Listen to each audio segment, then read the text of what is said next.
Hello, everyone, and welcome to the Very Cold Lasagna Podcast, your place for all your filthy casual takes on the world of sports for you casual fans out there like you and me. I am your host, Dylan Lasagna, and this is episode number 280 of this icy yet spicy podcast. And in this episode, we're here to talk about some wrestling and look at a pay-per-view that happened this past weekend. And I mean an entire weekend of wrestling, and that is the 2025 edition of WWE SummerSlam. So yeah, this pay-per-view that spanned across an entire weekend. Might as well just say it, 2 nights. Yes, SummerSlam is literally a 2-night affair now. I kid you not. But we'll talk about why exactly it's a 2-night affair and my opinions on it. But regardless, we'll have a lot of takes, a lot of opinions on this pay-per-view as a whole. But before we get started, though, your support would mean the world to me. Make sure to listen to the Very Cold Lasagna Podcast. Give it a thumbs up, subscribe, turn on the notification bell, and of course, listen to it wherever you get your podcast, especially on YouTube. And follow the show on my socials at Very Cold Lasagna. And yeah, let's get the ball rolling, shall we? And yeah, this SummerSlam, this Summerfest, as a celebrity botched it in 2009 or whatever year that was. This SummerSlam had probably one of the more uninteresting builds, in my opinion. The last couple of months since WrestleMania, it really drained my interest as a wrestling fan. It is probably one of the worst states to be in as a wrestling fan because it was so dull. It was very uninspiring. This was probably one of the most uninspired to watch wrestling. Even watching a social media clip of it is taxing enough. The most lifeless to be watching this thing since I say the pandemic era. At least with the pandemic era, there was at least something happening. At least there was something going on that had meaning to it. But prior to this SummerSlam, there's nothing. Absolutely nothing going on. But anyway, a little bit of notes, a little bit of an overview on this particular SummerSlam. So this SummerSlam was first announced on September 26th, 2024. So almost a year ago. WWE, in conjunction with the New Jersey Sports and Exposition Authority. So pretty much a little organization there in New Jersey. They announced the 38th annual edition of SummerSlam that was going to take place on not just August 2nd, but August 3rd, so this past weekend, at MetLife Stadium in East Rutherford, New Jersey. So initially, the 2026 edition, which was next year, in Minneapolis, Minnesota at US Bank Stadium, was originally set to host the first SummerSlam to adopt the 2-night format. But now this one in New Jersey would serve as such. So before we continue along with talking about the overview of this 2025 edition of SummerSlam, I want to take you back to last year when WWE first revealed the 2-night format. When they first revealed that SummerSlam was going to 2 nights in Minneapolis, Minnesota. And my general thoughts on, SummerSlam going to 2 nights. Why do we need a 2-night SummerSlam? There's a lot of downsides more than upsides. I mean, obviously the upsides is, more money for WWE. But the downsides is what the hell are you going to fill up of this SummerSlam with? By that point in time, is the interest going to be as hot? Is it still going to be as interesting as, some people claim to be as it is now? Because, for someone like me, this filthy casual motherfucker right here, I'm certainly have not been intrigued for the most part with a lot of what's going on in the WWE right now. I mean, that's just me, but I mean, certainly your interest may vary. Is what's going on in WWE? I'm just saying, is it going to be as hot? Is it going to be as interesting going into next year? And then going into, especially 2 years later, when we have this 2-night SummerSlam? I'm still a little opposed to the idea of a 2-night WrestleMania, but I mean, it's not going anywhere at this point. It's not going back to a 1-night WrestleMania. It's whatever. It's the biggest show it's your biggest show of the year. It's the wrestling Super Bowl for WWE and all of professional wrestling. it's like I guess it's not going to change for the most part. SummerSlam, it's too much. It is way too much. Like, you already have this WrestleMania, 2-night WrestleMania. You have all these pay-per-views. You have Raw, SmackDown, NXT. I'm like really baffled. I'm really baffled at why WWE and TKO came together. It's like, oh, hey, let's do a 2-night SummerSlam, to make up for the fact that, oh, we couldn't give Minnesota a WrestleMania in 2026. How the hell are they going to fill up this card? What is it going to be, like 6 matches a night? And who's going to have an interest for each night for this SummerSlam? I don't know. I can't predict the future, especially 2 years into the future, which is insane considering, the wrestling landscape can change on a whim, whether you're a casual fan, a hardcore fan, a middle of the road fan. This is why, like, this move to 2 nights, it's probably just maybe a one-time thing for WWE to make up for the fact that, oh, they couldn't give Minnesota a WrestleMania that year or ever. But I feel like it's unnecessary. It really is unnecessary. It's a move that just doesn't feel like, they can really dissect, like, not dissect per se, but I feel like they can't really manage, especially with the lack of star power on that roster for the WWE, especially within like the next 2 years. We really don't know how the interest level is going to be for that company. I mean, we'll see. We will see how it is going into 2026, but it's so far away. It is so far away for the WWE. Not exactly great feelings when I felt when SummerSlam was going to 2 nights, and reconfirming that when it's going to go to New Jersey for this year, being 2 nights. Yeah, I was particularly unpleased, if that's a word, disappointed again, because I had various questions on how the fuck they were going to fill up a 2-night event with this roster. And oh boy, that was certainly going to be a hot topic during this review. So anyway, moving on. The New Jersey Sports and Exposition Authority used around $7 million in federal funds to secure this event. And it was expected that the event would generate around $80 million in economic revenue. So, I mean, they better have made some money, all that money during this event, a weekend. And as in the announcement video back in last year in September, rapper Cardi B was set to be the host of the event. And that was pretty much also confirmed 4 months prior in April during WrestleMania. However, when you look back at this event, she really didn't do all that much. She only showed her presence in night 1 and greeting the crowd like, who's ready for SummerSlam? 2 nights, yeah. But then, like, she didn't do all that much. She wasn't in backstage segments. She was just sitting in the crowd, and that was pretty much it. That was pretty much all that Cardi B did. Like, she didn't really do anything else. So I was like, what was the point of Cardi B being there? Like, I didn't get it. I really did not get why Cardi B was there in the first place. So anyway, moving on. This would mark the first WWE event at MetLife and in the New Jersey area overall since once WrestleMania 35. And a variety of events occurred throughout the week, including the SmackDown before the pay-per-view at the Prudential Center, which was the first WWE event at the venue in 7 years in Newark, New Jersey. And you had the Raw after SummerSlam at the Barclays Center in Brooklyn, New York. So a lot of things happening for the WWE this past week.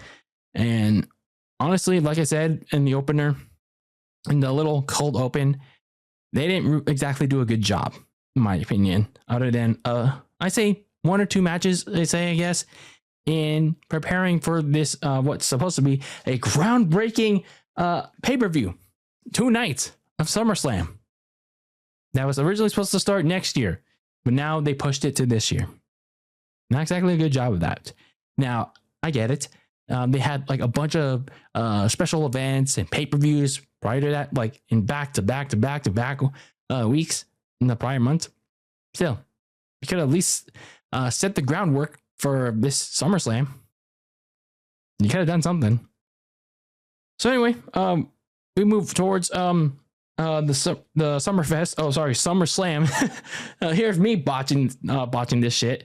So we start off with night one of SummerSlam, and it all begins with your tribal chief, your OTC Roman Reigns, teaming up with his cousin Yeet Man Jey Uso, taking on the Brawns, Braun Breaker and Bronson Reed. So we all know our tribal chief and what happened the night after WrestleMania. Roman Reigns betrayed by his wise man Paul Heyman and pinned by Seth Rollins in the main event of night one at WrestleMania 41, which also involved CM Punk.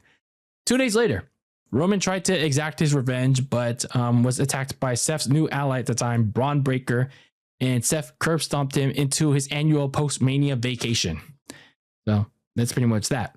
3 months later, Roman returned to Raw after the Evolution pay-per-view and attacked the Brawns, which saved while saving Jey Uso and CM Punk. So then next week, you had Jey Uso returning the favor, and he accepted Roman's offer later that week on social media to team up with him and take on the Brawns at this pay-per-view. So yeah, it was like basic setup, which was kind of unusual for a Roman match. But then again, this is also kind of basic stuff going into that triple threat at WrestleMania between him, Seth, and Punk. So I don't know. I mean, at least you got the OTC at SummerSlam. So overall, to start off the entire show as a whole, it was pretty weird. It was a pretty weird start because unless WWE's production crew turned down the TV audio, the crowd was in MetLife, New Jersey, New York, wherever you want to call it. It was noticeably quiet for the host, Cardi B, and when Jey Uso was out there yeeting with everybody when he made his entrance. And it was very quiet for a show that had 50,000 people, even though MetLife could fill 80,000 people, even during the worst of times for the New York Giants and the New York Jets. Like for how many seasons in recent years? Like 5 seasons, 6, 7. Even during the worst of times for both of those New York football teams, they could still fill out stadiums. Like, come on here. Like, why was it difficult for WWE to fill out at least somewhat like a slight reach of the Giants and Jets games? Not that hard, but they still had to tarp off several seats. Anyway, back to this match. I just found it very stupid of Jey to yeet at the early part of this match, even like especially with this whole ass music. He had his whole ass music, started to yeet. Like, why are we doing that? Like, even like Roman was like, okay, well, let's yeet too. But like, come on, Roman, you're better than that, man. But it just goes to show the current state of WWE. Like, we're embracing stupidity. But other than that, I found this match to be a pretty solid match. It picked up very late, and I think it told a nice story in its end, because you had Braun and Bronson dominating a lot of this match. Even when Roman got the hot tag midway through, which, by the way, we haven't seen Roman do a hot tag in nearly 6 years, and he really put himself through hell for the first time in a long while. Like, he was out here like really putting in a lot of work that we haven't seen in a long while. And I don't mean like cinema work that we had during his title run, like work. So the match heated up late when Roman speared Braun through the barricade as payback for what he did 5 days prior on Raw. And then in the ring, Roman stopped Bronson from squashing Jey with the tsunami, and even teamed up with Jey to hit the 1D on him, even if Roman hurt his back. However, Braun suddenly came alive to break up the pin. Like, how was he alive after that spear through the barricade? Like, I don't get it. Braun Breaker really is that genetic freak. 2.0, by the way.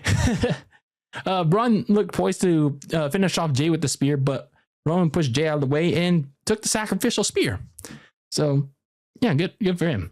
That allowed Jey to super kick Braun out of the ring and spear Bronson Reed and hit the Uso splash for the win. So you had a late build. You had not really much else going into it, but I found this match to be solid because of the bits of storytelling that they're doing with Roman and Jay. Roman doing a lot of the brunt work late in the match, sacrificing himself to eat a spear from Braun Breaker, and taking a lot of bumps in this match. Like, he even did that over the top rope dive that we hadn't seen him do in over 3 years. But he almost killed himself too because he overshot it and hurt his like ribs or his hernia, like his back. I don't know which one he hurt, but either way, like he like pretty much hurt himself, and like it affected him like the rest of the way. So I hope he's okay. But yeah, overall, pretty decent stuff to not just build up this ongoing story between Roman, Jay, and Paul Heyman and Steph's group that still doesn't really have a lot of traction in it. But I'd say it's a decent opener for the entire weekend and for night one. But yeah, we'll talk more about Roman, Jay, Heyman, and Steph in their little story much later. So moving on, we have a women's tag team championship match as the champions Raquel Rodriguez and Roxanne Perez of the Judgment Day took on the dysfunctional duo of Charlotte Flair and Alexa Bliss. Since May, late May, by the way, Roxanne Perez had been infiltrating into the Judgment Day thanks to Finn Balor, aka Finn Balor, in attempts to replace Liv Morgan.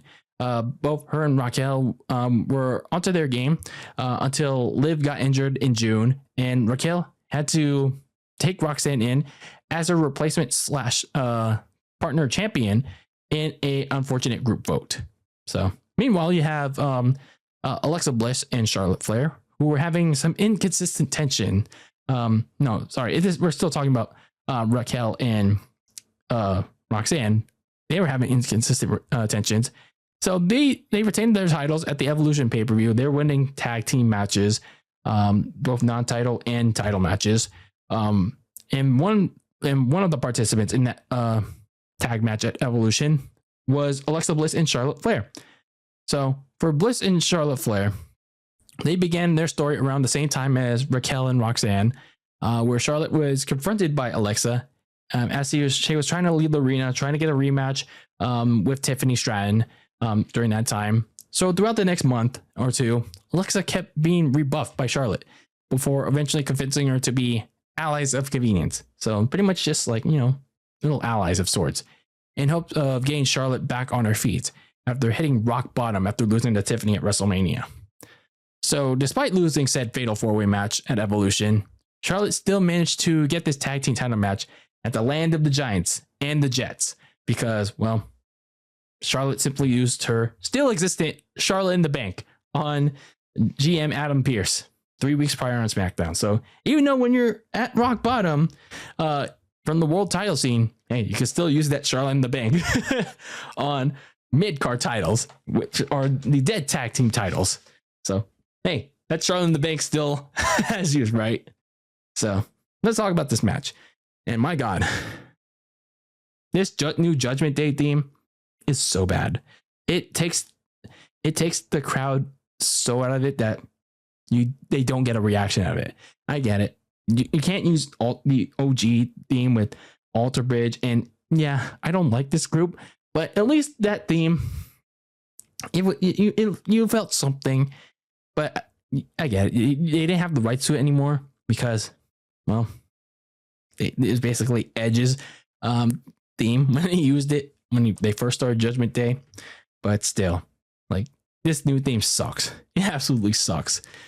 But anyway, like, couldn't Rox and Raquel have come out to either Rox's or Raquel's theme? Because yeah, nobody at MetLife gave a shit when they came out. And yeah, that also didn't help the fact that for the most part, this match was a slog, a chore to get through.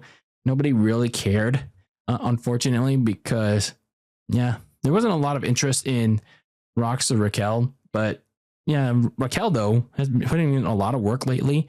But we'll talk about it in a bit. I will say that just like the match before, it did pick up late. It was a decent race to the finish line because of its storytelling. Raquel and Roxanne were doing well as a team. And like I said, shout out to Raquel, particularly because she's been putting in the best work of her career since both Liv went out with injury and Kevin Nash was on his podcast critiquing her recent work like over a month ago.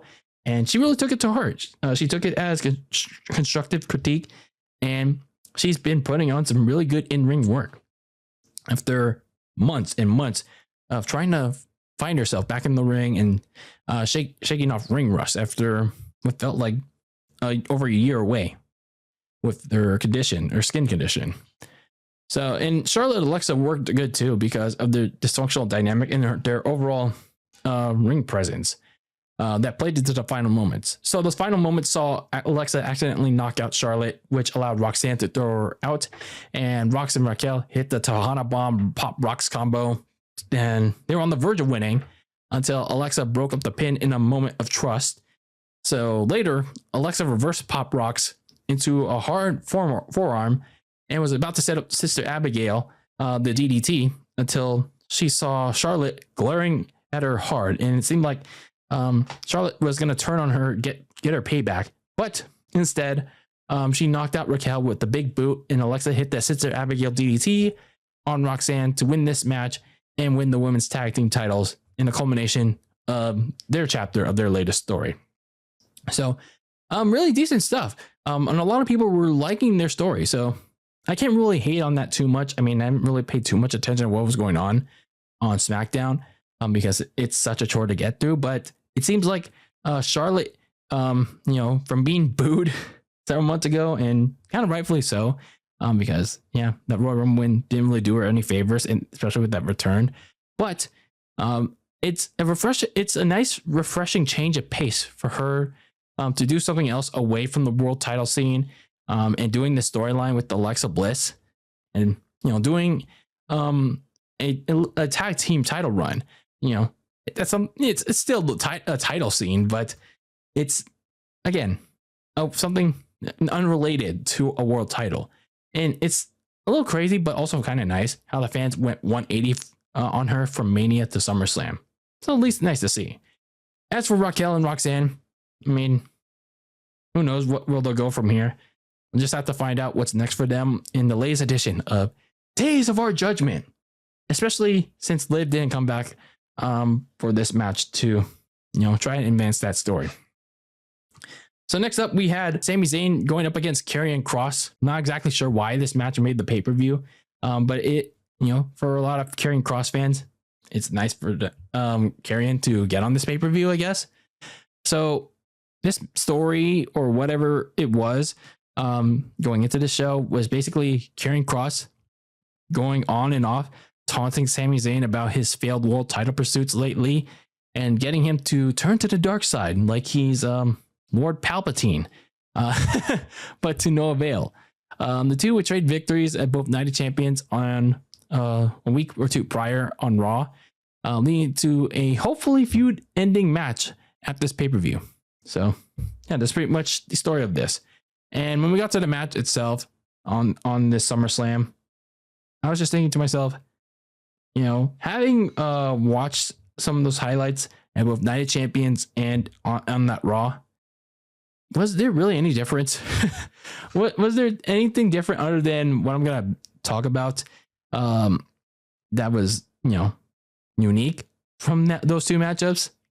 And all I can say is, well, even if you don't watch the full match and you only rely on the social media highlights, it's basically nothing.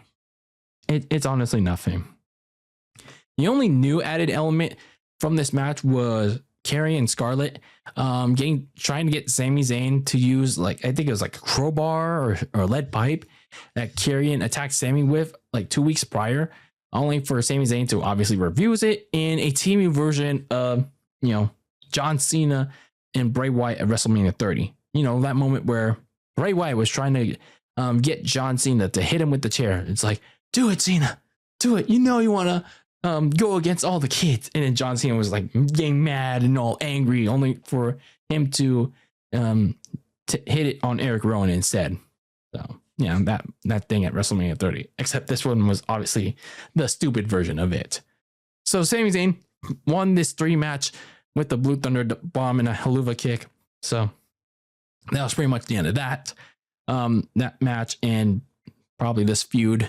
So I'm not exactly sure what exactly it accomplished. Like, what was the point of this feud, since Karrion never got Sami to turn to the dark side.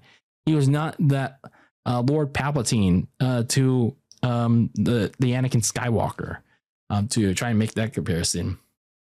So I don't know what's next for Sami Zayn, and I don't particularly care right now. But as for Karrion Kross and Scarlett Bordeaux, is this their last appearance in WWE? Because there's been a lot of talk on socials and from a lot of dirt sheets about, their contracts expiring this month. So if they do indeed not resign, it's kind of a shame, because, Karrion has been, he's like one of their, the very few characters and gimmicks, personalities that, really shine. And I know a lot of people crap on his in-ring work, but honestly, yeah, a lot of people use when the bell rings and stuff. But honestly, when you have a good gimmick and a good character and you cut really good to great promos, honestly, decent to very solid ring work, which Karrion Kross has, I feel like it's good enough. And if they lose Karrion Kross, it'll be a bummer. So then we move on to the next match, which is the WWE Women's Championship on the line as Tiffany Stratton took on Jade Cargill. This probably had the worst buildup, aside from the previous match that we talked about in Sami Zayn and Karrion Kross, because there was basically none. There's basically no buildup to this match. All it was Jade Cargill winning the Queen of the Ring tournament by beating Asuka in the finals to earn this title match. Meanwhile, you had Tiffany Stratton, who had been champion for over 200 days. And at Evolution, Tiffany would retain the title against Trish Stratus, who she had teamed up with months prior at Elimination Chamber. But she won a little friendly competition against her ally in Trish, because, there's basically no one else for Tiffany to face in the women's division. While Jade would beat Naomi in a no-holds-barred match to pretty much end their rivalry. And begin a new one for the Storm. So this match with basically no build, and they didn't even get a live promo, all this feud. And a lot of people were doom posting going into it. And honestly, I didn't really pay all that much attention to not just the doom posting and anything in regards to, what was the lead up into it, other than, prior to this, it wasn't as bad. It wasn't as bad as people were, expecting prior going into it. But I was surprised at how short it was.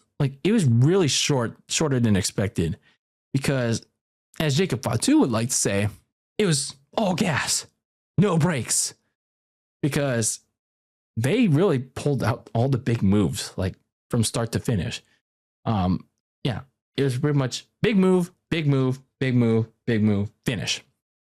And it looked like Jade messed up Tiffany's ribs very early in the match with that bicycle kick. But it looked like it didn't affect the match nor Tiffany too much.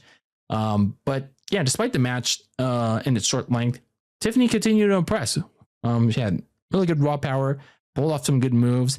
And Tiffany did her second best match in 3 weeks after Evolution with Trish. And this Tiffany and Jade, they had a good match a few months prior on SmackDown, so it explains their really good in-ring chemistry. But I didn't like the finish. I really didn't like the finish, because Jade hit Jaded on Tiffany, and she was poised to win the women's title, but she made the critical error again, back in the one that she made back in Night of Champions, when Jade folded Asuka way too much with her signature pin, and yeah, she botched that. Although Jade only did half of that, and almost caused a fucking near fall. But this time around, Jade folded Tiffany way too much, and Tiffany's foot was on the bottom rope. Yeah, that's not good. Why would you do that? So yeah, Jade looked very stupid on that night. And it didn't make a lot of sense. I don't know if that was the intended finish or it was a botch. I don't know. But the finishing moment saw Jade try to go for super jaded off the top rope, but Tiffany reversed it with the Hurricanrana and hit the prettiest moonsault ever to keep the women's title in probably the night's shocking result. Yeah, I was very surprised by that. Like Tiffany, like she's been having a very solid reign. I don't it's very, I don't know, I'd say impossible, difficult. Like I can understand the critiques of her title reign so far by many people on the internet, but I like Tiffany as champion. Yeah, her mic work needs work. But her matches, her vignettes and all that, and her gimmick has been fine for the most part. I get the sentiment of her gimmick not working as a face, which I mean, it's again, her gimmick is fine. It's just a weird alignment as a baby face. But I also thought at the same time this would be the place where Triple H would have strapped Jade with the women's championship. But now instead, you have Jade losing here cleanly, mind you, and now having to wait, now having to figure out what's next, because that's the other problem here. Where do both of them go from here? And I'm just going to address the elephant in the room. That's why I didn't like the booking decision of Naomi cashing in on the Women's World Championship on Raw instead of cashing in the Women's Championship here at SummerSlam, during this match, doing the Seth Rollins Heist of the Century, like her version of that, waiting for that on Tiffany and Jade. Sometimes doing the predicted is the right move. Now, I get why Triple H did that 3 weeks prior to Evolution. But at the same time, sure, this cash in during this particular match between Tiffany and Jade would have been predictable, but at least would have further extended Naomi and Jade's story, because Naomi would have gotten the bigger win on Jade. Even though she lost 2 matches against Jade, she got the biggest win of them all on Jade, that being the Women's Championship with that Money in the Bank cash in. And now that rivalry would have had even higher stakes and perhaps an even more fulfilling ending when Jade eventually dethrones Naomi. And who knows, maybe would have even sprinkled in Bianca once she was fully healthy. But now instead, it comes off as a desperate move by Triple H to do that because Raw didn't have a top women's heel over there because Liv Morgan got hurt. I'm just pointing that out there. Also, instead, now that Tiffany has no challengers and Jade has nothing to do, it's like, where do you go from here? Where do you go from here?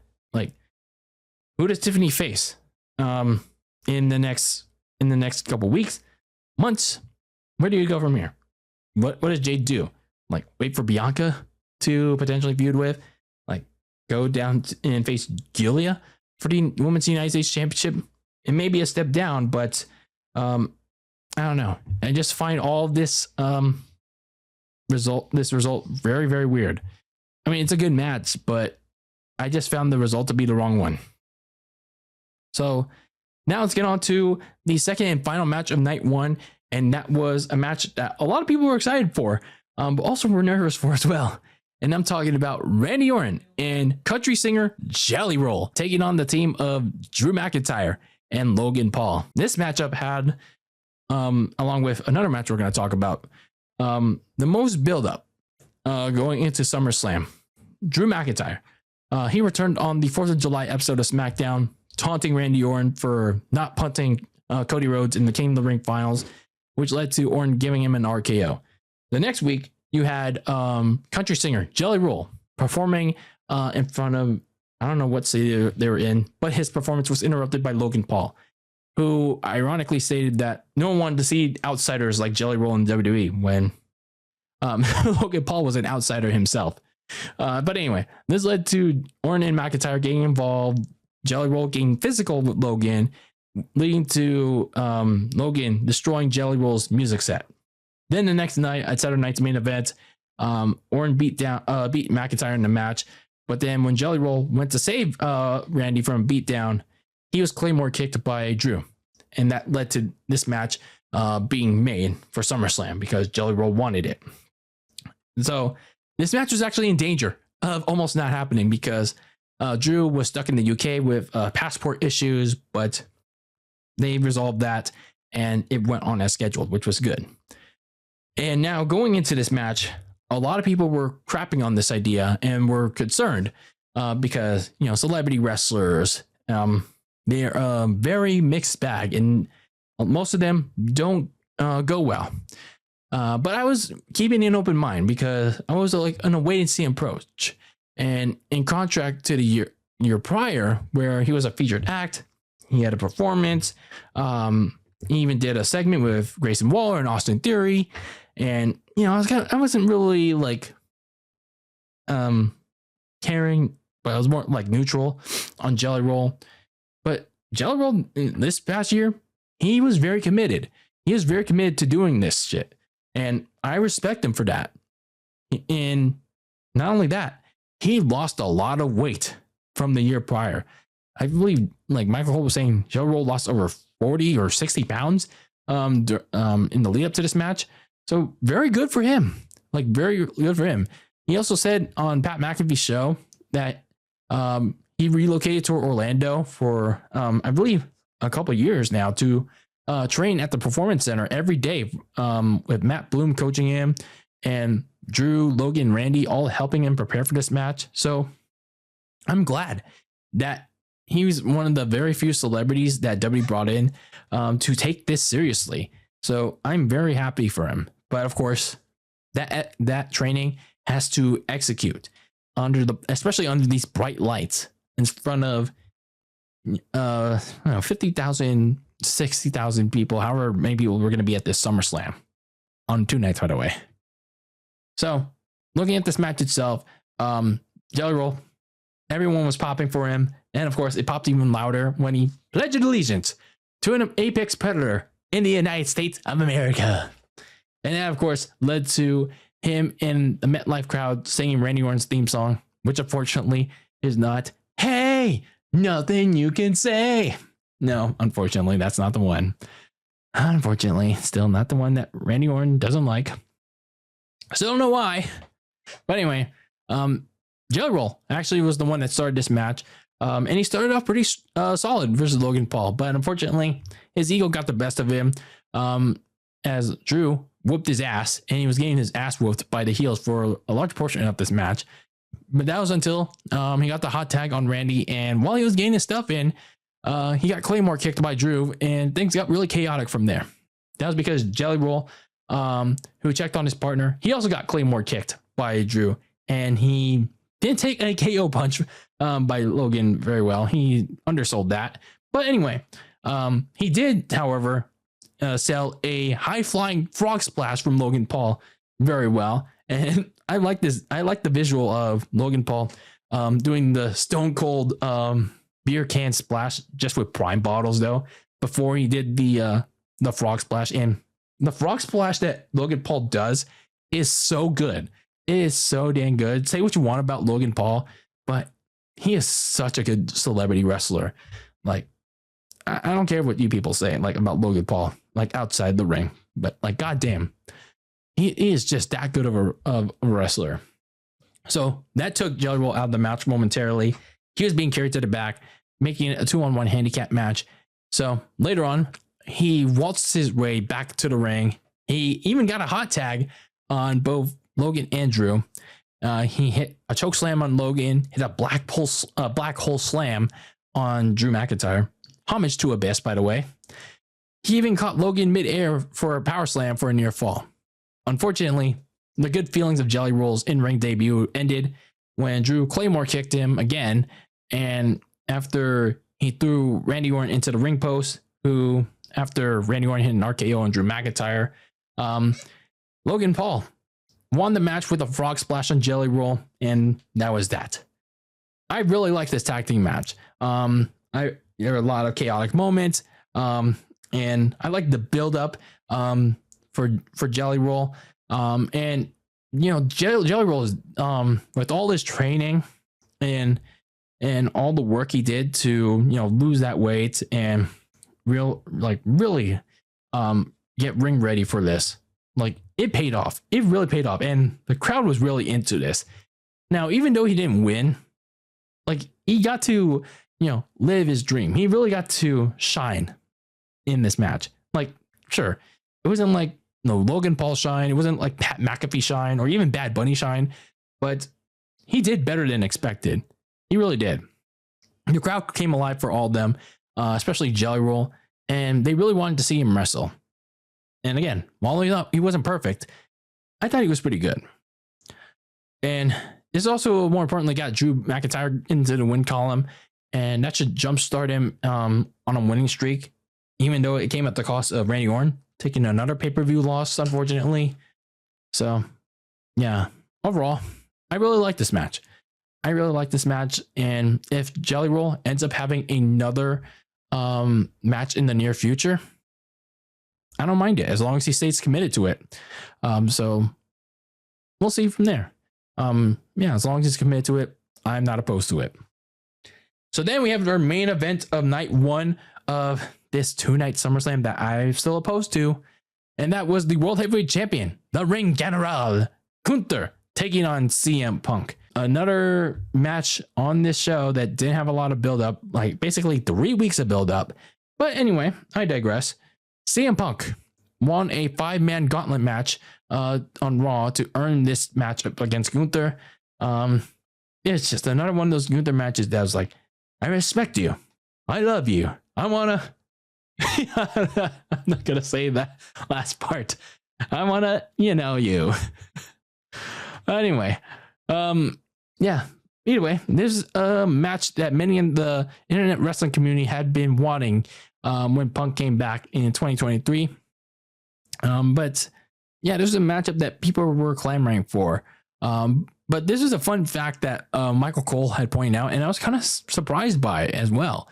Like, this being CM Punk's first WWE World title match since 2013, and this was his first opportunity seeking his first world title since that same year. I'm like, it's been that long.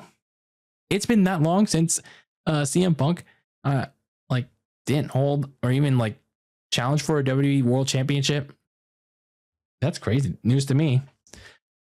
So anyway, looking at this main event, my God, this match was way too long. Why was this over 30 fucking minutes? I don't mind technical wrestling, but when it's over 30 fucking minutes, you lose me. You lose me. With slow ass wrestling like this, come on now. CM Punk was getting his ass whooped for most of this match. I get all the jokes about age gap. CM Punk looks washed. But when you make an entire point of the match, most of it, this ain't it, Chief. And a lot of people on Twitter were making jokes about, oh, Viva, you just have so all you people that hate on this match have ADHD or ADD, you have attention deficit. You do realize if you want to make it a technical wrestling match, you can at least do something exciting. You can do something that is at least exciting during the first half of the match, which they didn't. They didn't. What was a good technical wrestling match? John Cena versus Daniel Bryan, SummerSlam 2013. So anyway, this boring match significantly changed because Gunther was being all cocky and arrogant for all throughout this match. His overconfidence and arrogance eventually cost him. It led to him getting tripped face first on the LED announce table by CM Junk, and that caused Gunther to bleed hard. And he ran the blade, pal, and that allowed CM Punk to rally back, escape a sleeper hold, and hit the go to sleep twice on Gunther and win the World Heavyweight Championship in the blink of an eye. So, after all that, after CM Punk got his ass whooped for 25 minutes, I think it's 25 minutes, yeah, he wanted this match in a blink of an eye, like out of nowhere. Like you literally could have cut this down in like 10 to 15 minutes. Like you did not need to make this match like 30 minutes. Like it would have made a lot of sense if it was an Iron Man match, sure, but like 30 minutes with no stipulation, like you're gonna make me fall asleep, man. I almost fell asleep. Like even on like 2x speed, like I could not have sat through this. But nonetheless, CM Punk was finally back on the mountaintop as a World Heavyweight Champion, and the fireworks were about to go off. It said it was about to say, and new World Heavyweight Champion. Everyone was all smiles and giggly. The night was going to close off with CM Punk as the champion. Or so you thought. That was because Seth Rollins came out, crutches and all. He was, using his crutches like an old man, with Paul Heyman by his side to warn the new champion that you better watch your back because I'm still the Money in the Bank contract holder and I still have this. You better watch your ass. So he was walking backstage, but then he stopped. Just before he left, he revealed his own surprise. He was fully healed. He pushed the crutches away, removed his knee brace, and yeah, he is all fine and dandy, running down the ramp, and he beat down CM Punk and cashed in that bad boy. One curb stop later, and Seth Rollins was your new World Heavyweight Champion in the ruse of the century. Now, talk about Seth Rollins having two Money in the Bank contract cash-ins 10 years apart. First was the heist of the century, WrestleMania 31, and now you got SummerSlam 2025. 10 years later, like, holy hell. Holy heck. like, can you believe that? Now, obviously, this wasn't as impactful as the heist of the century, which was obviously going to be very hard to top. And honestly, it felt kind of rushed, to be honest. But I still felt like it did what he needed to do. And that was to keep the story going of CM Punk eventually and properly winning a world title at some point. Unfortunately, that also means prolonging and further dragging this Seth versus Punk feud even longer past its expiry date, which I kind of don't like, to be honest with you. This should have ended in a trilogy at WrestleMania. I'm not sure why exactly Triple H is hell bent on not only making Seth Rollins a world champion again, which has proven that Seth Rollins is a ratings killer, but I digress. Nor keeping going this feud between Seth and CM Punk when it's clearly running out of material. So anyway, I will give a positive for this on Seth and Triple H. They clearly worked the dirt sheet marks, so I'll give credit where credit is due. But that's where the positives end there, as well as the cash in, because there are some problems with this. They completely fucked over LA Knight. Like, if this indeed is a work, if Seth completely faked the injury, like to build this thing up between him and CM Punk, LA Knight got completely fucked over for a work injury. Like, he completely missed SummerSlam with nothing to do, like nothing to do with, like no pre-show match, nothing thrown together. He couldn't even challenge Gunther. Like, nothing. They completely screwed up LA Knight here. Like, they couldn't come up with anything last minute for him. Wow.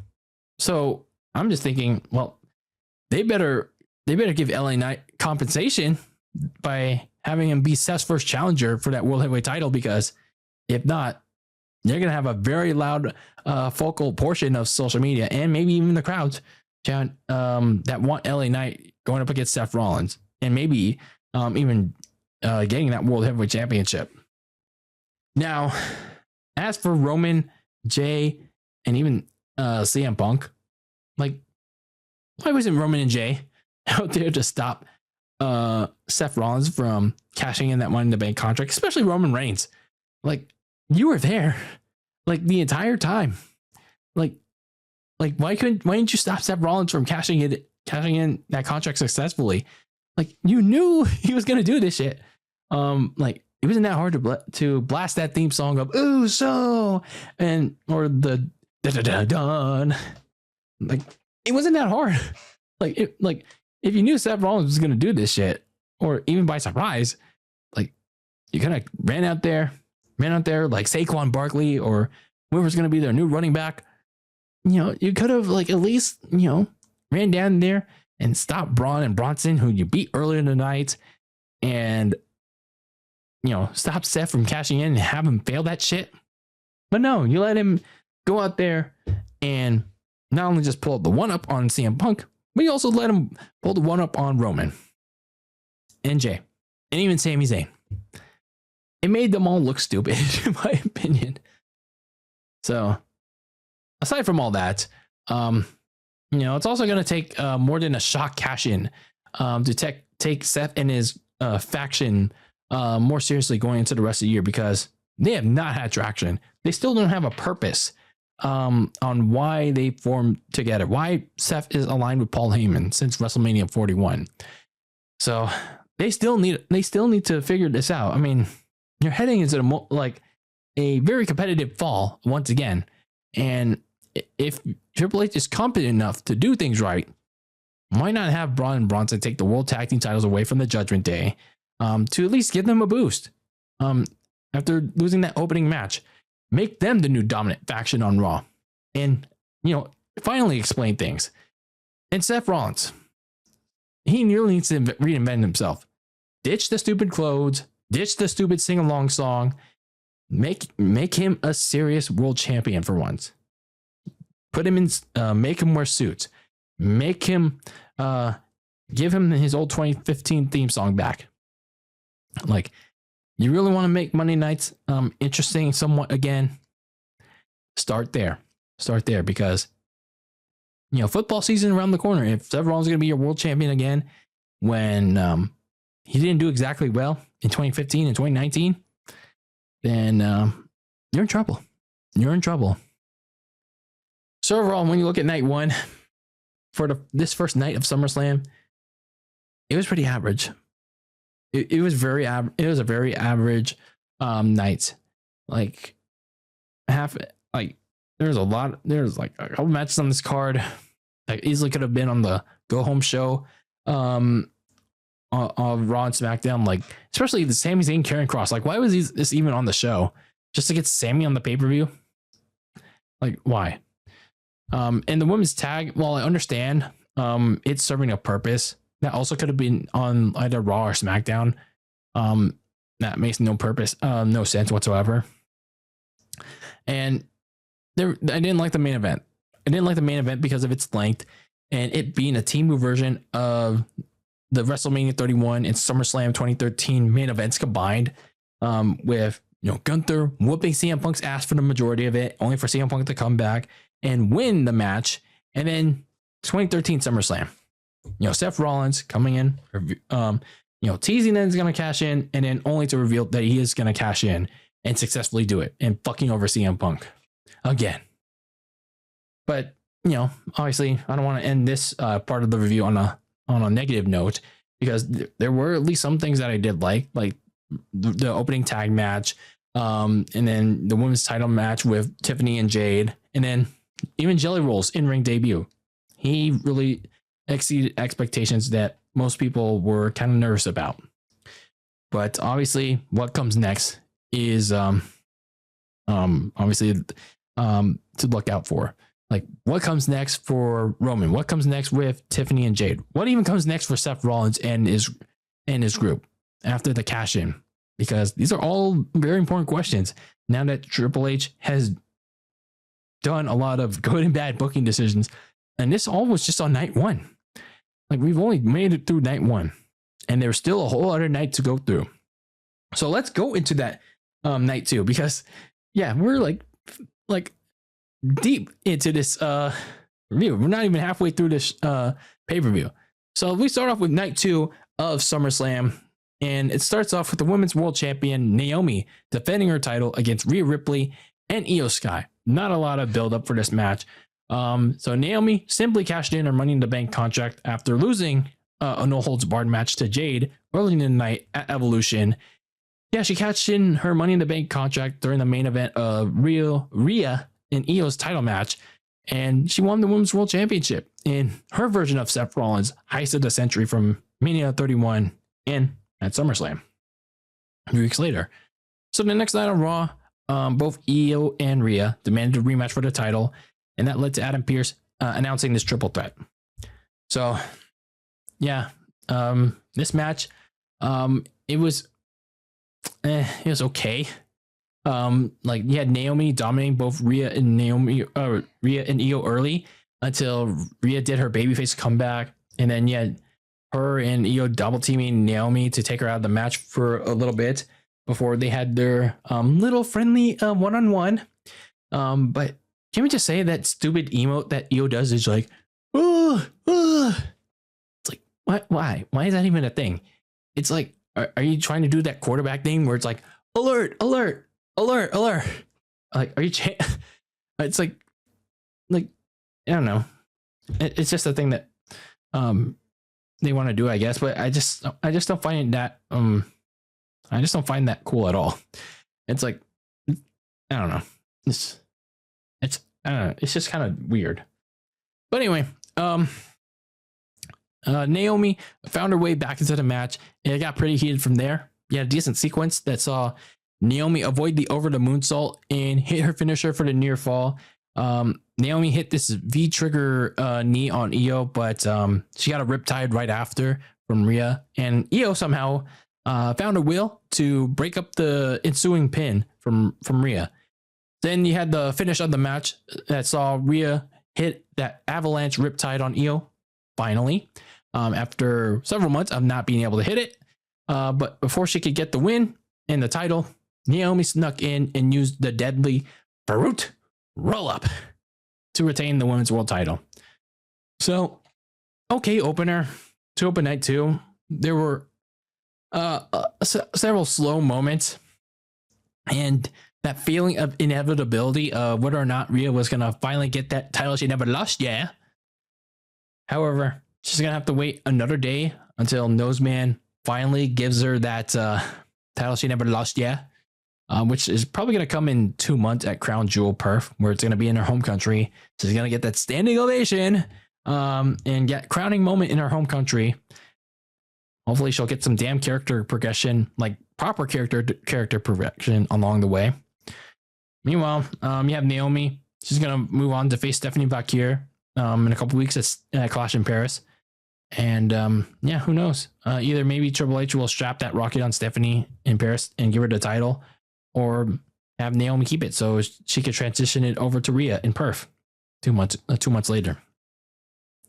Then you have the WWE Tag Team Champions, the Wyatt Six, defending their titles against pretty much the entire SmackDown Tag Team division. The teams were the Street Profits, DIY, Andrade and Rey Fenix, Raxium, and the Motor City Machine Guns, and not just any kind of match. Tables, ladders, and chairs. This is coming off on the heels of the 25th anniversary of the first ever tables, ladders, and chairs match at the 2000 SummerSlam. So, interesting fact, by the way. So how this was all set up is that, the Wyatt Six, they returned after a 6-month layoff and attacked both the Street Profits and their opponents, Axiom and Nathan Frazier, during the Street Profits title defense 2 months prior. And then they attacked them again along with the rest of the SmackDown Tag Team division the following week. And then a month later, the Wyatt Six earned another title shot and won the tag team titles from the Street Profits. To the dismay of the rest of the tag team division. A week before this pay-per-view, a tag team title match happened between the Wyatt Six and the newly formed team of Andrade and Rey Fenix, which went to no contest after Nikki Cross pulled the referee, and then every single team brawled with each other. And that led to Nick Aldis, who was tired of the bullshit happening in the SmackDown tag team division. He made this TLC match to settle things once and for all. So even though I still think this was a filler TLC match going in, I found it a little nice that Triple H booked it before the 25th anniversary of the first ever TLC match at SummerSlam 2000. And ironically, two of those teams in the Dudleys and the Hardys were in attendance for this match. So a nice little touch there. But I'm not going to go over every little thing that happened in this match because, you know, with it being 6 teams, so that's pretty much a lot of people in general, it's pretty much going to be a fucking cluster, you know what, clusterfuck of a match. So I'll just touch on the things that really stood out to me, like the Street Profits botching a back body drop on Joe Gacy, and then they had to get Joe Gacy back in the ring to do it all over again so he can land on the ladder. And then that's where things really got chaotic with all the spots, like Axiom doing a Spanish fly on Angelo Dawkins through 2 tables. And then they almost got Tommaso Ciampa too, but he moved out of the way to nearly avoid that impact. And then you had the ladies from 3 of those teams get involved. You had Candice LeRae, B-Fab, and Nikki Cross all getting involved after those table spots. And then probably my favorite spot of this match, Johnny Gargano, he was knocked into the ladder that Candice LeRae was on, and he accidentally knocked her off that ladder. And then Candice LeRae went through a ladder bridge. Like, she literally went through that thing, and I was like, fuck. Someone check on her. Like, she literally put her life on the line, and then bam, she dead. So anyway, and then you had Uncle Howdy, aka Bo Dallas, tipping over Gargano and Ciampa off the ladder and through 3 tables to knock them out of the match.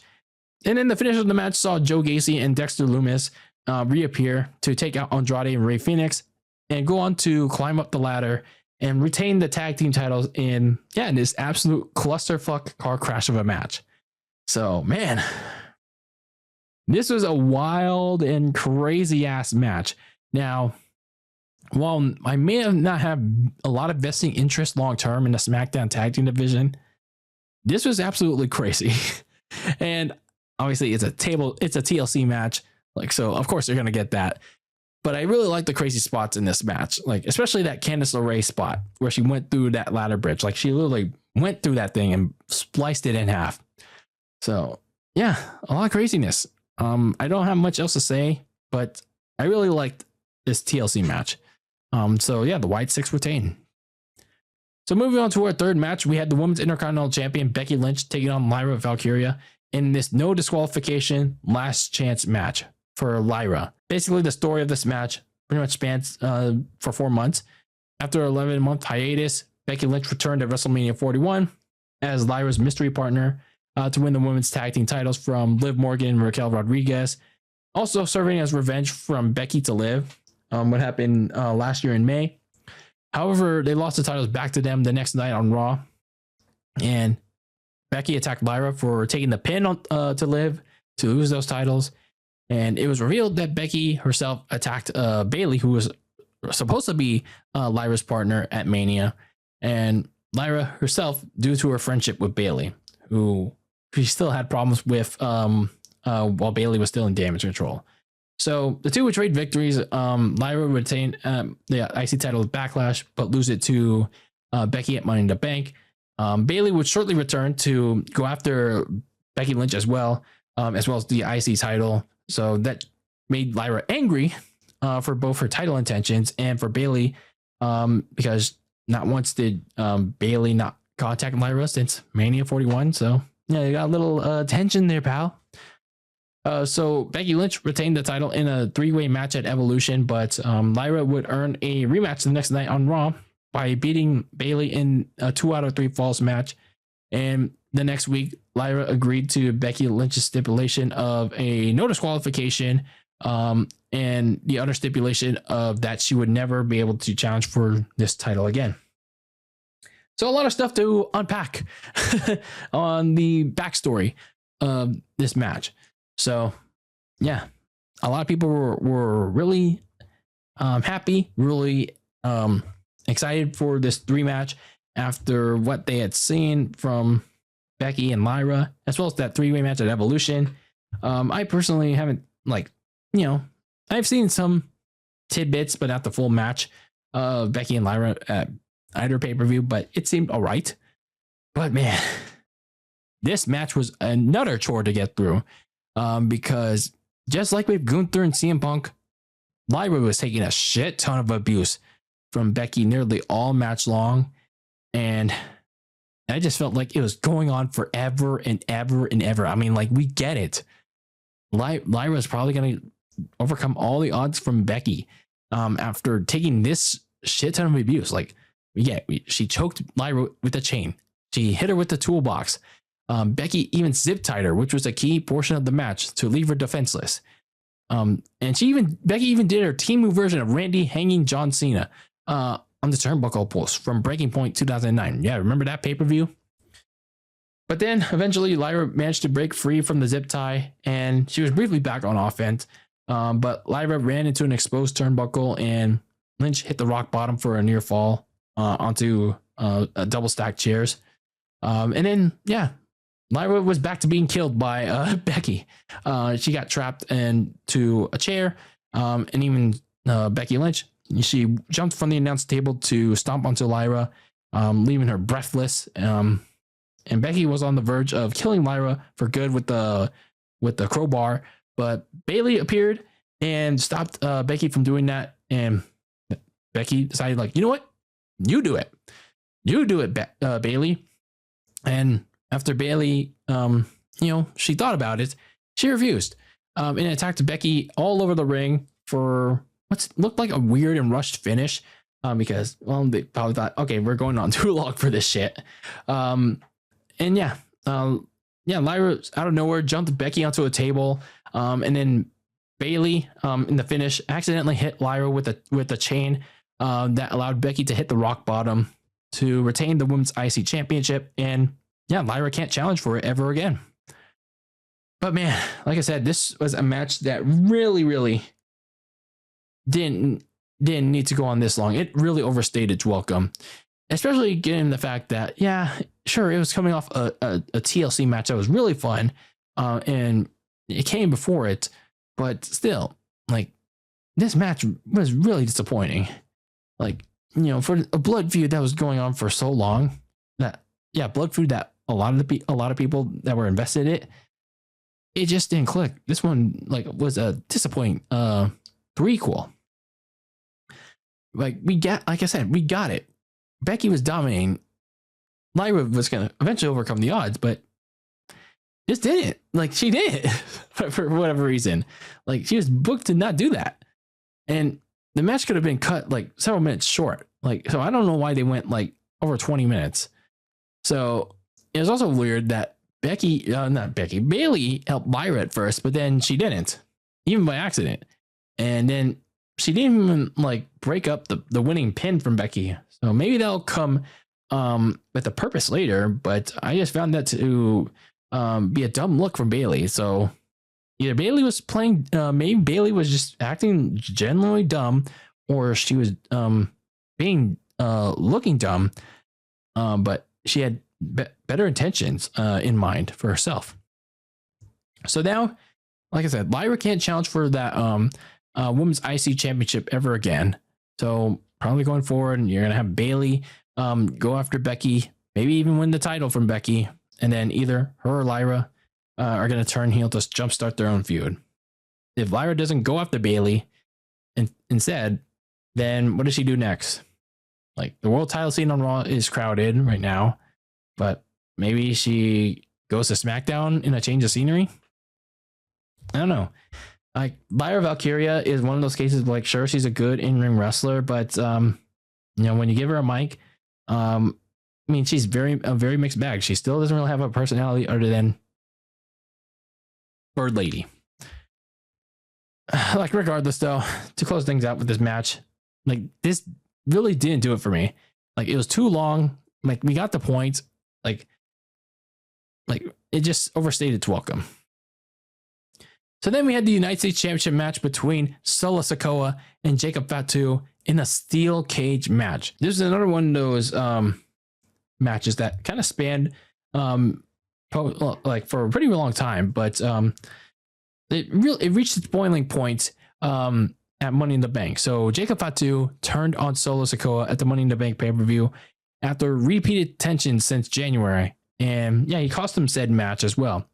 But at Night of Champions, Solo beat Fatu to win the United States Championship from him after help from JC Mateo, the returning GOAT, yes, our GOAT, Tonga Loa, and the debuting Bloodline member, Tala Tonga.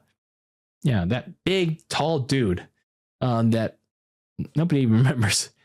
Then 3 weeks later on SmackDown, they ran this segment where Jacob Fatu was arrested for involvement in a car accident with Solo and his MFTs, but he and Jimmy Uso still attacked the MFTs anyway.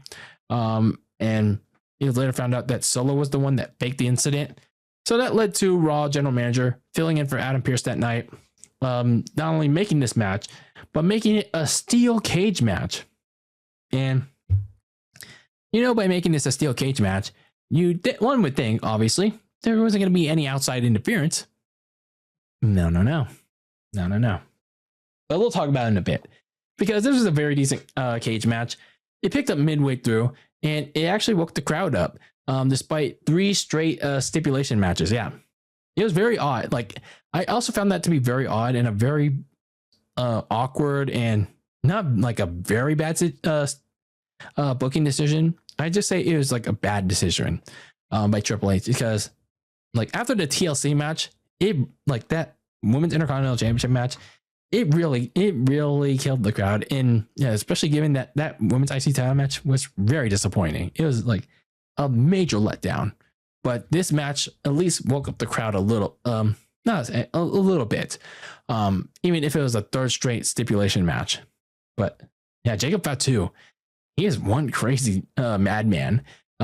He's doing a lot of crazy stuff. He really lives up to the name of the Samoan Werewolf. Like for example, Solo slammed him onto one of the cage walls, and he no-sold that shit.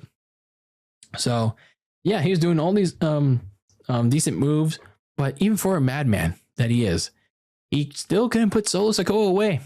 Hitting after those 2 Samoan moonsaults, Solo found a way to kick out. Yeah, very weird. And that near fall after those 2 Samoan moonsaults also led to the rest of Solo's MFTs to arrive, because, like I said, of course, you can't have a steel cage match without shenanigans.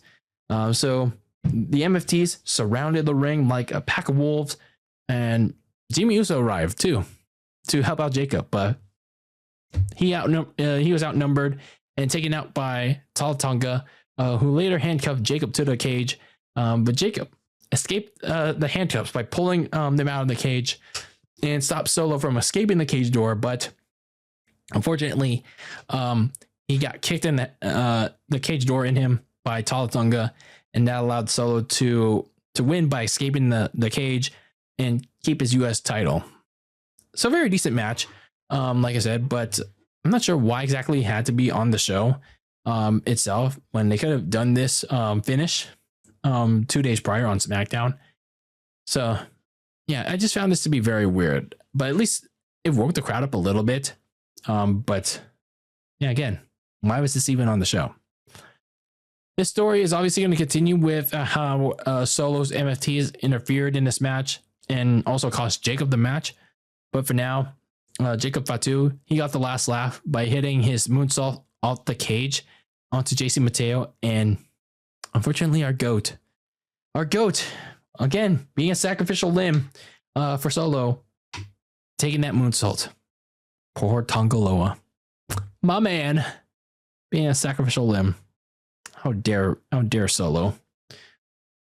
So moving on to our second and final match of this overall SummerSlam card, we had the Intercontinental Champion, Dominic Mysterio, taking on AJ Styles. Now, this was the second of 2 SummerSlam matches that had the best build going into it, because Dominic and AJ were actually supposed to face each other at Night of Champions, but it was postponed after Dominic sustained a legit rib injury somewhere prior. I'm not sure where exactly he suffered it, but it was a minor rib injury, but it was what it was.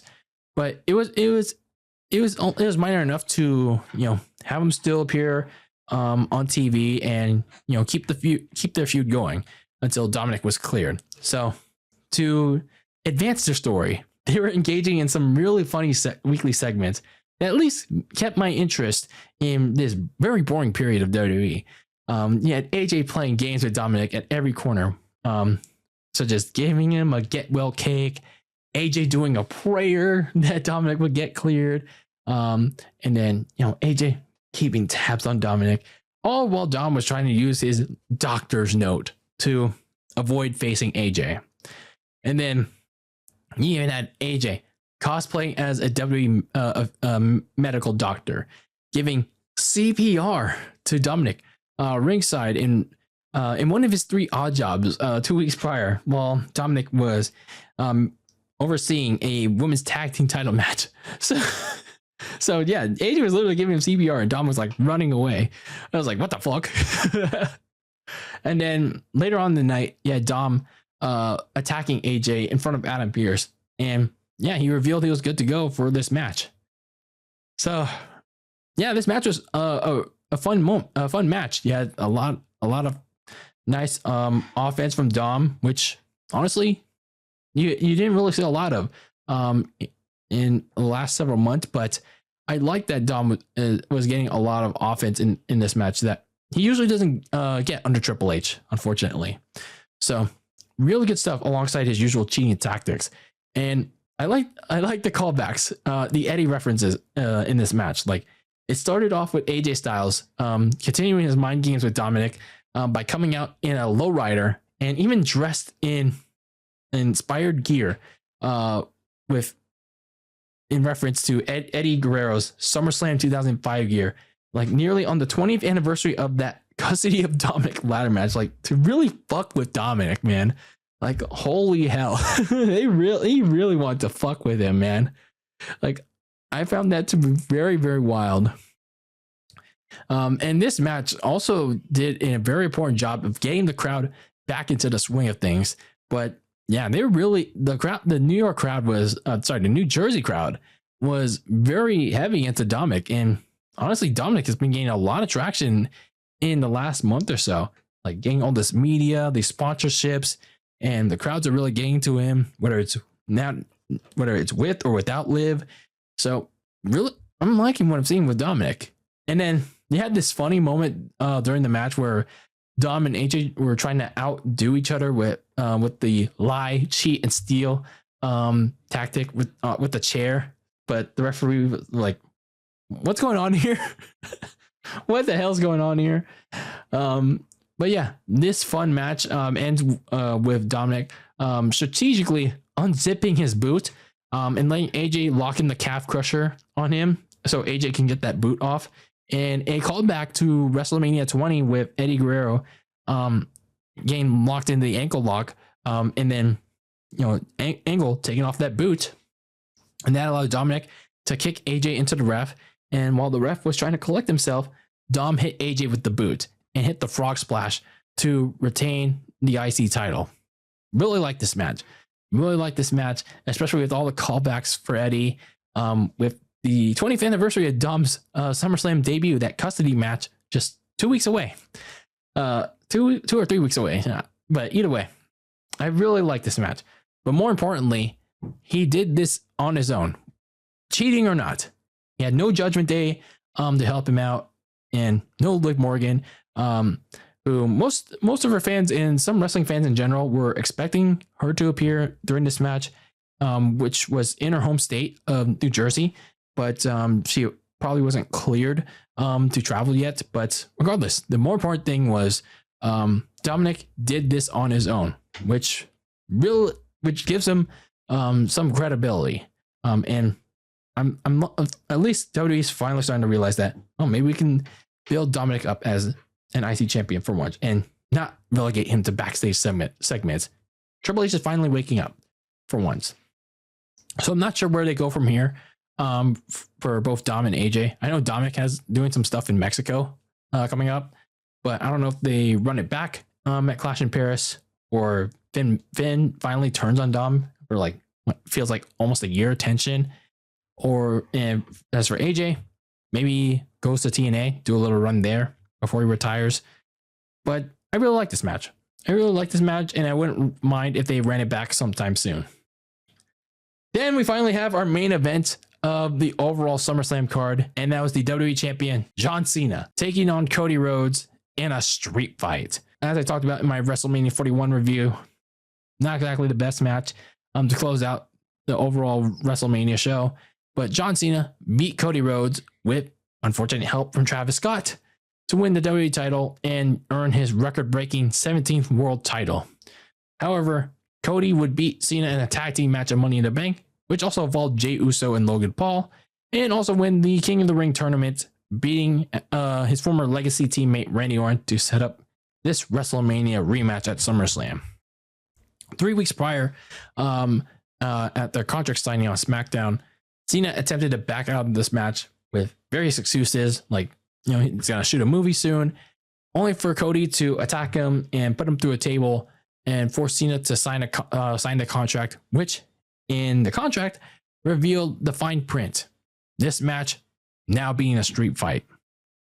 And then 2 days prior, on SmackDown, Cena seemingly turned back into a babyface by thanking Cody for forcing him into a fight where he'd have to be the man he really is. And he just wants to take the WWE title with him at the end of the year. So he doesn't want to ruin wrestling, but fans don't forget him, which I found very weird in my opinion, because like, why wouldn't you just turn babyface like at SummerSlam itself? Like, why would you do it 2 days prior? But I don't know. I just found it like an implicit burial of the bullshit creative around his heel turn that was planned by The Rock, Travis Scott, and Triple H months prior. You know, I just found it to be implied burial, of what was happening, you know, all throughout that WWE Unreal bullshit that was also happening in the lead up to SummerSlam. So John Cena actually kept that babyface turn going, like with the ditching of his playing Timetrons he had since Mania 41, and he brought back the usual bright ones, all inspired by the New York Giants. And he even did his signature entrance of running to the ring again. So yeah, the New York / New Jersey crowd was really into this. They were really into him. They really wanted to see him win. And even during the match, he was doing his signature 5 moves of doom comeback during it. So yeah, like babyface Cena was legit back, seemingly, at least for the match. And then before the match, Cena and Cody were like embracing each other. They're ready to before they were ready to fight. But as for the street fight itself, I found it to be a better version of their Mania 41 match and the Bloodline Rules main event at SummerSlam last year that Cody was in. Even if this was dragged on a little longer than it should have, it was like almost clocked in at 40 minutes. Like, what the hell? Like, that Bloodline Rules match was like almost 30. Like, why are we getting close to 40? And there's like no return during the match. Like, let's chill. Let's pump the brakes here, please. So this is actually one of Cena's better matches of his retirement tour. And even if I was okay with this heel work during it, I just found his in-ring work more comfortable. He just feels really more comfortable at this point as a babyface. Like, him as a heel, it was all right, but it was just a little awkward. He just felt a little awkward, I guess. One of those cases of him being a better worker as a babyface was his unorthodox offense. You know, doing the pop rocks on the outside and then following it up with a AA from one table to the other. Meanwhile, you have Cody being booed throughout this match, and he had to adjust, playing the heel as the match went along. And he was showing a lot of frustration as well with every time that Cena was kicking out. And that played a big role later on, lately in the match. So yeah, this made this match a lot better than the previous encounter at Mania 41.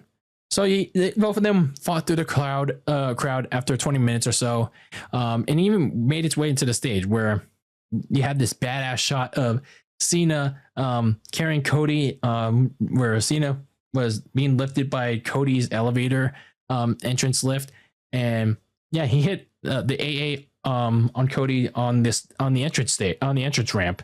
But then when you get back to the ring, Cody suddenly found the will to throw Cena into a corner table, and he hit the crossroads for another near fall. But Cody went on to dominate this later part by hitting Cena with the bottom turnbuckle pad twice, and he hit the Cody Rhodes trifecta. But somehow, some way, you gotta have Super Cena kick out. Super Cena still lives on, pal. And then Cena ducked out from getting hit by the WWE title, which Cody Rhodes wasn't going to make that grave mistake again at WrestleMania. He actually went for it, but Cena ducked out of the way, hit 2 attitude adjustments, and even a super AA, but it was his turn to get stunned by a 2 count. And then you finally get to the photo finish, which saw Cody escape another super AA and turn it into a super Cody cutter through a table. And then he hit one final crossroads to win the WWE title back. So that's pretty much how the match ends. And I'd say it was a solid match. It was long. It was very long. It could have been shaved down by 10 minutes or so, in my opinion, maybe even 15 minutes, but it did what it needed to do. And in my opinion, all this work that Cena did in his heel turn, I mean, again, it was okay, but it felt like a waste of time, in my opinion, especially with all these details that are now out with Travis Scott falling out with WWE, as well as, Triple H, The Rock, and Travis Scott not really having a plan on the aftermath of Cena's heel turn. So, I guess it was the culmination of this, trying to wrap things up with Cena's heel turn. So again, it was an okay match, but too long in my opinion. But they made the race to the finish line at least a little exciting. Now there were some vocal fans that wanted Cody Rhodes to turn heel, whether it be The Rock showing up or him, doing something outlandishly villainous. But whether while it would have refreshed his current persona, the main issue is that on SmackDown, there's no current long-term babyface that could have, went up against him. I mean, Cody does need to change things up whether it's as a babyface or a heel. But a shock heel turn right now with no top babyfaces to go up against him, especially those young stud babyfaces that the WWE really needs to embrace a youth movement on. There's nobody to go up against him. Sure, you can have Randy Orton go up against him, but it's like a short-term answer right now. You can have John Cena go up against him in a rematch. Short term. So, Cody Rhodes wins the belt back. Gets his redemption from 4 months prior at WrestleMania. But you have to ask what's next, because right now the scene on SmackDown is pretty low. It is pretty low on challengers right now. So after the match, Cody Rhodes went on to embrace Cena, and he left the ring so John Cena can, get his final moment of his last ever SummerSlam. He can let the MetLife crowd thank him for, a pretty good showing for his last SummerSlam. But just when you thought Cena's night was about to end like that, Brock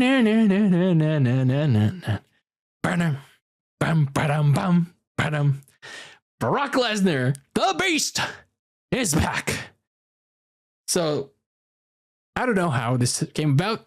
I don't know what the behind the scenes stuff was, but somehow, some way, Brock Lesnar, after his supposed last match in WWE 2 years ago, ironically at SummerSlam, he's back, looking even more jacked as hell, keeping the Cowboy Brock look. He is back, and he death stared Cena hard and gave him an F5 to close out SummerSlam in shocking fashion. Like, holy fuck. Like, I would have never thought that we'd see Brock Lesnar ever again in the WWE after all the light of those sex trafficking lawsuit allegations he was named in with Vince. But damn, here we are. Like, was he cleared of that? Was he cleared from those allegations? Like, man, if either way, like I'm glad. It's great to see Brock Lesnar back. And you know, I'm not like, don't get me wrong, like if those things come true, then it's a weird thing that WWE TKO are getting into very muddy waters by bringing Brock back. If the allegations become true, but if Brock Lesnar is indeed cleared, then what's the issue here? What is the issue here? But I like that Brock Lesnar's back because WWE is devoid of star power right now. And Brock Lesnar, even on a semi part-time basis, more than part-time basis, yeah, I mean, normally I'm on the neutral balance of part-timers and full-timers, but while we get to see why he attacked John Cena, I'm all in for a final round between Lesnar and Cena in this retirement tour. So give it to me. Give it to me. Whether it's in Paris or Perth, whenever. Before the end of the year, I want it. I want to see it. And I hope it doesn't disappoint. So we finally made it to the end. A 2-night SummerSlam. 2 nights as a whole. What do I think about SummerSlam? Both on Saturday and Sunday. It doesn't deserve to be 2 nights.